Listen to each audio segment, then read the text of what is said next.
आज हम त्रिपुरारी पूर्णिमा से जुड़ी त्रिपुरासुर के वध की कथा के बारे में जानेंगे।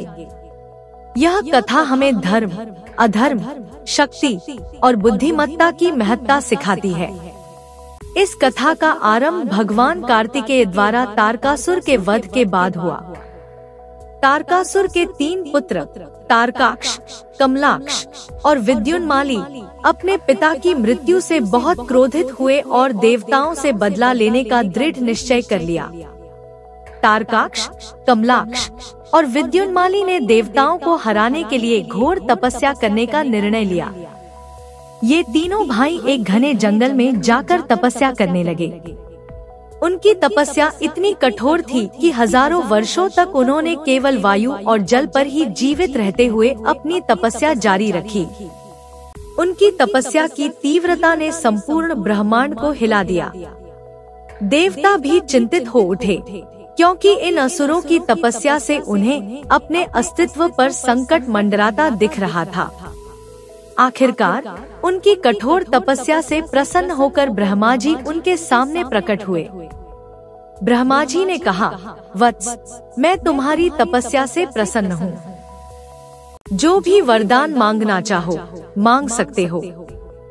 तीनों भाइयों ने एक दूसरे से विचार विमर्श किया।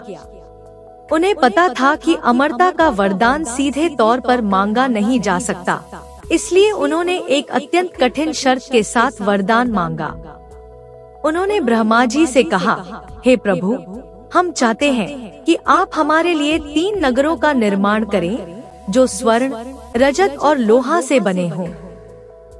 ये 3 नगर अलग अलग तारा मंडलों में स्थित हों और हर एक नगर एक विशेष समय पर ही एक पंक्ति में आए।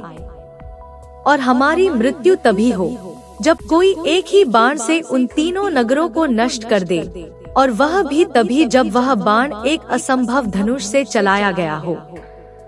ब्रह्मा जी ने कहा, तथास्तु, और उनकी इच्छानुसार 3 नगरों का निर्माण करवाने के लिए उन्होंने विश्वकर्मा को आदेश दिया। विश्वकर्मा ने अपने अद्वितीय कौशल से तारकाक्ष के लिए स्वर्णपुरी, कमलाक्ष के लिए रजतपुरी और विद्युन्माली के लिए लौहपुरी का निर्माण किया। तीनों नगर अपनी अपनी महिमा में अद्वितीय थे। तीनों असुरों को इस अद्वितीय वरदान के मिलने के बाद वे और भी अधिक उन्मत्त हो गए। अब उनके पास अपार शक्ति और सुरक्षा थी, जिसके कारण वे 7 लोकों में आतंक फैलाने लगे। वे जहां भी जाते, सज्जनों को सताते और विनाश का तांडव मचाते।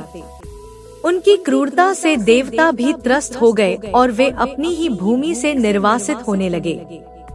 इन तीनों असुरों को त्रिपुरासुर के नाम से जाना जाने लगा। उनके भयावह कृत्यों ने संपूर्ण ब्रह्मांड को कांपने पर मजबूर कर दिया। कोई भी देवता त्रिपुरासुर का सामना करने की हिम्मत नहीं कर पा रहा था। आखिरकार सभी देवता एकत्रित हुए और भगवान शिव की शरण में जाने का निर्णय लिया।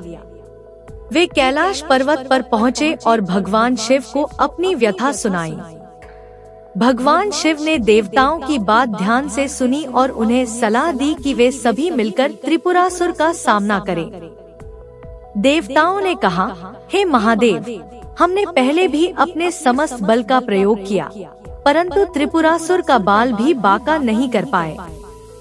अब केवल आप ही हमें इस संकट से उबार सकते हैं। शिवजी ने सोचा, फिर बोले, यदि आप सभी मेरे आधे बल को धारण कर सकें, तो उससे प्रयास करके देखो। शिवजी ने अपना आधा बल देवताओं को दिया, परंतु वह बल इतना तीव्र था कि देवता उसे सहन नहीं कर सके। तब भगवान शिव ने स्वयं त्रिपुरासुर का संहार करने का निश्चय किया। भगवान शिव ने त्रिपुरासुर का वध करने के लिए एक अद्वितीय रथ और धनुष बाण की आवश्यकता महसूस की, जैसा कि त्रिपुरासुर ने वरदान में मांगा था।